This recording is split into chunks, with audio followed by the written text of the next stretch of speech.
बिस्मिल्लाहिर्रहमानिर्रहीम। अस्सलामु अलैकुम डियर स्टूडेंट्स।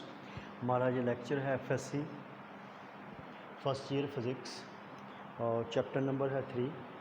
और आज का हमारा जो टॉपिक है वो है linear momentum.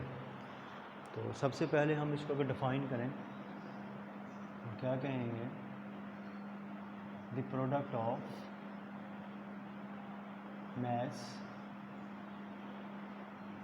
and velocity, mass and velocity of a moving body। किसी भी अगर कोई बॉडी मूव कर रहा है with some velocity, then mass and velocity की जो प्रोडक्ट है is called momentum of that body, is called momentum of that body. और मैथमेटिकली अगर हम इसको लिखें या मैथमेटिकल फॉर्म के P से हम इसको रिप्रेजेंट करते हैं, P is equal to M V, where M is the mass of body, V is the velocity of body, P is called, इसको हम क्या कहते हैं, लीनियर मोमेंटम से रिप्रेजेंट इसको करते हैं। ठीक है। अब डायरेक्शन जो वेक्टर क्वांटिटी है, डायरेक्शन इसकी क्या है, इसकी डायरेक्शन जो है इज़ दैट ऑफ वेलोसिटी। जो वेलोसिटी की डायरेक्शन होगी वही मोमेंटम की डायरेक्शन होगी। इस direction is that of velocity की, जो वेलोसिटी की डायरेक्शन होगी वही मोमेंटम की डायरेक्शन होगी। वेलोसिटी की वेक्टर क्वांटिटी है, तो जब भी आप स्केलर क्वांटिटी को which has some dimensions velocity से मल्टीप्लाई करेंगे, then we have a vector quantity, a new vector quantity होगी, दैट इज़ कॉल्ड, वो है मोमेंटम। अब इसके यूनिट्स क्या होंगे मोमेंटम के, देखिए यूनिट्स हैं किलोग्राम मीटर पर सेकंड, और किलोग्राम मीटर पर सेकंड को हम न्यूटन सेकंड भी लिख सकते हैं। कैसे लिख सकते हैं, आपको पता है जो न्यूटन है, न्यूटन होता है kilogram metre per second square, this is newton. ठीक है। इसको अगर हम kilogram metre per second is equal to per second square into second, ठीक है, तो that is equal to kilogram metre per second, that is square is newton, this is second. तो इसका मतलब किलोग्राम मीटर पर सेकंड, या इसके units क्या होंगे, इसको लिख सकते हैं किलोग्राम मीटर पर सेकंड या न्यूटन सेकंड, इसके क्या होंगे, यूनिट्स होंगे। आगे हम बात करते हैं इसकी मोमेंटम की फिज़िकल एक्सप्लेनेशन या फिज़िकल मीनिंग इसकी क्या है, फिज़िकल मीनिंग ऑफ मोमेंटम। ठीक है। अगर हम बात करें कि अगर दो बॉडीज़ मूव कर रहे हैं, इफ़ टू बॉडी मूव्स,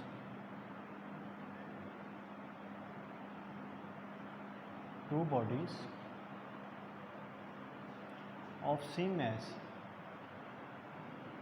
दोनों की अगर मैस क्या है और सेम मैसेस, वो क्या करते हैं, मूव करते हैं, move then with different velocities, और दोनों की वेलोसिटीज़ क्या है, डिफरेंट हों,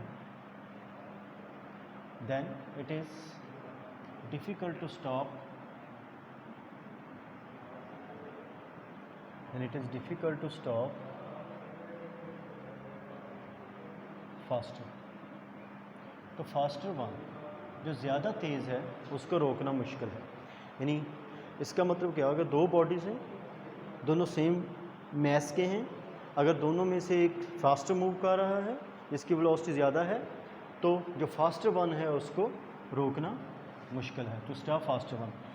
इसी तरह अगर दोनों की मैस अलग हैं, both are moving,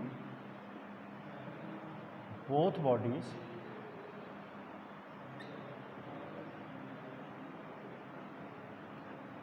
are moving with similar velocities, उनकी वेलोसिटीज़ तो सेम है, दोनों सिमिलर वेलोसिटी से मूव कर रहे हैं। इफ़ टू बॉडीज़, दोनों की मैस क्या हो, डिफरेंट हो, अलग अलग हो, सिमिलर वेलोसिटी से मूव कर रहे हैं, then it is harder to stop massive one. तो जो ज़्यादा भारी है, इसकी मैस ज़्यादा है, उसको रोकना ज़्यादा मुश्किल है।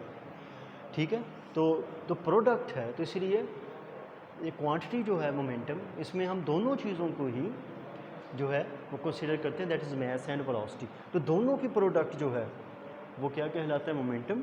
ये एक क्या है, क्वालिटी ऑफ मोशन, हम इसको क्वालिटी ऑफ जो बॉडी की मोशन की क्वालिटी भी कहते हैं, कि जिसके बिना पे जो है इसको रोकना वेलोसिटी ज़्यादा है या वेलोसिटी कम है, मैस ज़्यादा है कम है, तो इसको रोकना कितना मुश्किल है, किसको रोकना कितना मुश्किल है। ठीक है, तो इसीलिए हम कह सकते हैं कि the quality of moving body है, ठीक है, describe the quantity of motion. ठीक है, ये क्या है, क्वालिटी ऑफ मूविंग बॉडी है।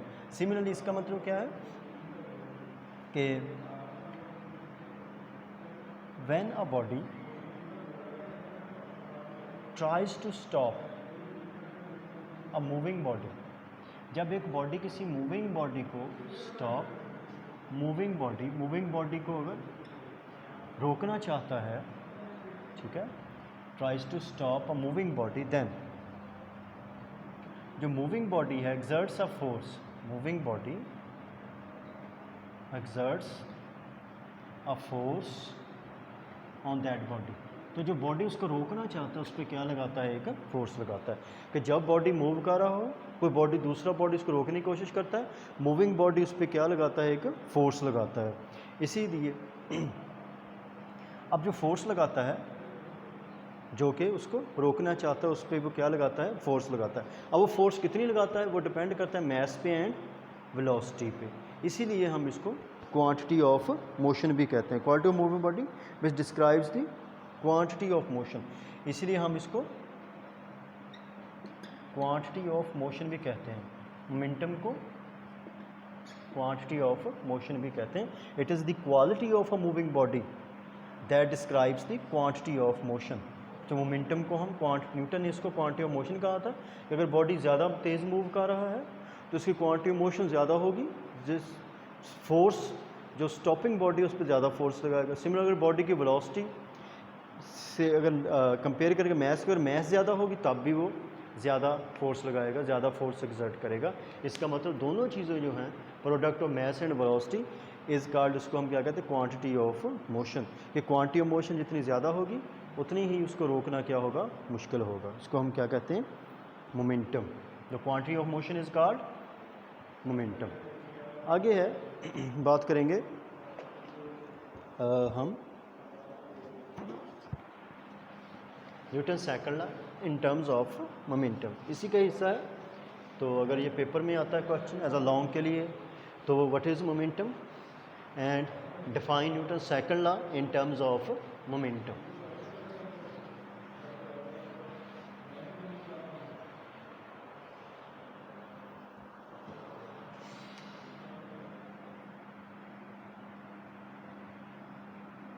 Newton's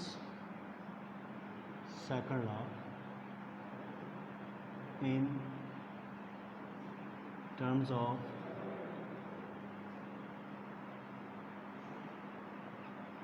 momentum.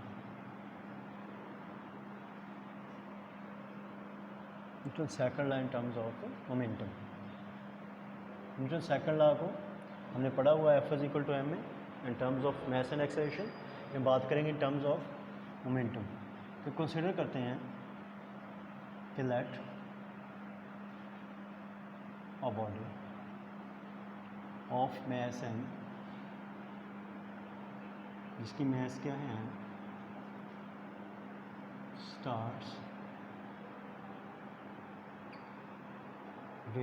starts moving, वो मूव करना शुरू करता है with initial velocity vi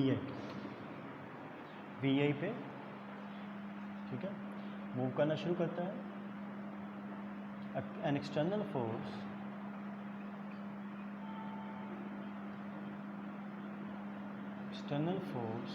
F is applied on the body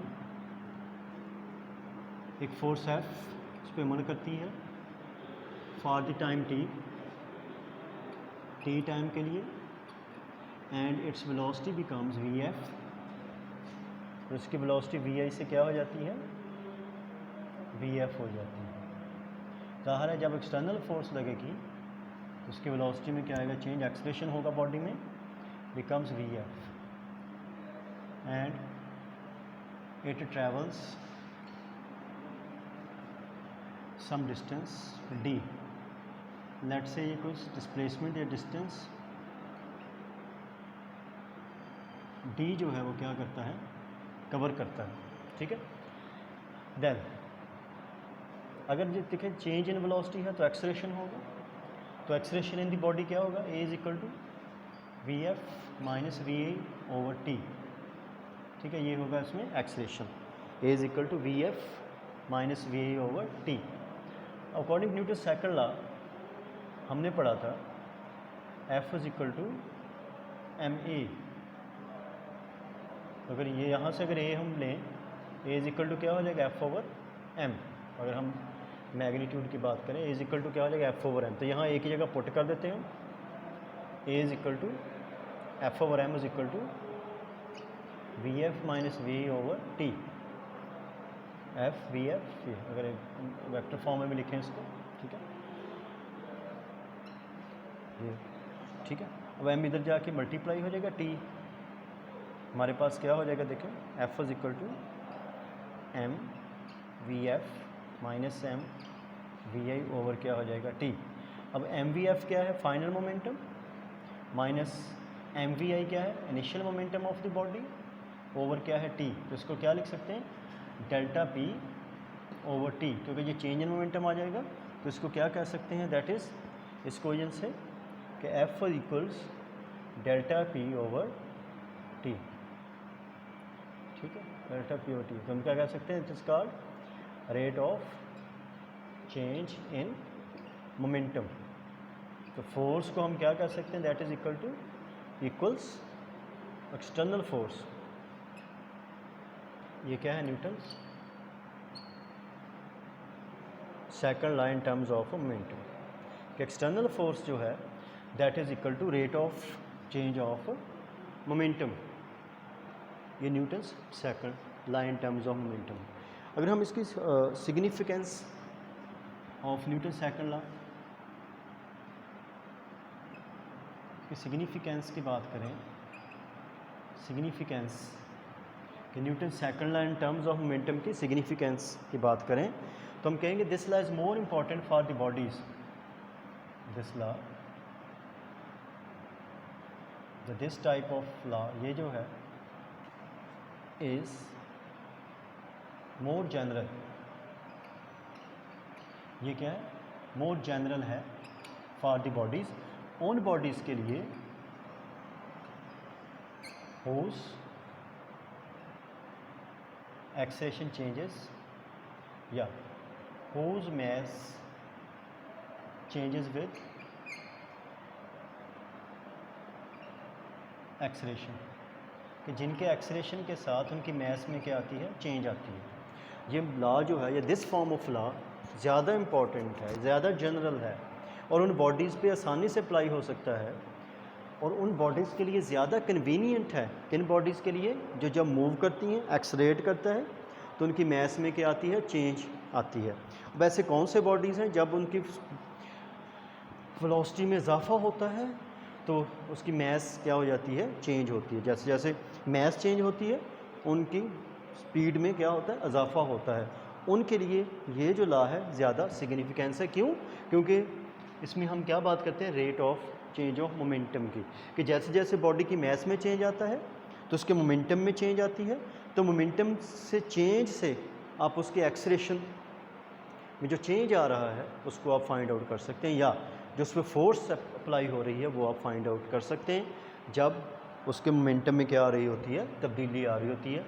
तो ऐसी मिसाल कौन सी है, रॉकेट की।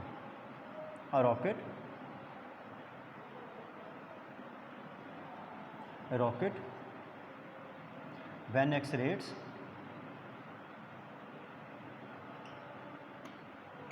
It's mass decreases. क्यों मैस क्यों डिक्रीज होती है?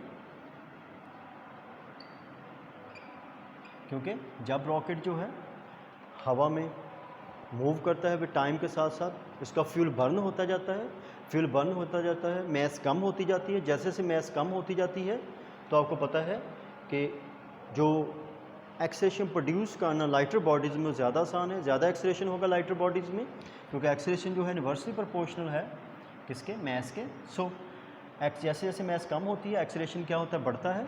और इसका मतलब जैसे जैसे मैस में चेंज आएगी एक्सेलेरेशन में क्या आएगी? चेंज आएगी, उसके मोमेंटम में चेंज आएगी। तो उसके मोमेंटम में जो चेंज है उसको फाइंड आउट करके हम फोर्स, एक्सटर्नल फोर्सेस पे अमल करें वो फाइंड आउट कर सकते हैं। इसलिए ये लॉ या दिस जो टाइप ऑफ सेकंड लॉ है ये ज़्यादा जनरल है as compare to F is equal to ma। तो उम्मीद करता हूँ डियर स्टूडेंट्स आपको समझ आ गई होगी टॉपिक की। अल्लाह हाफ़िज़।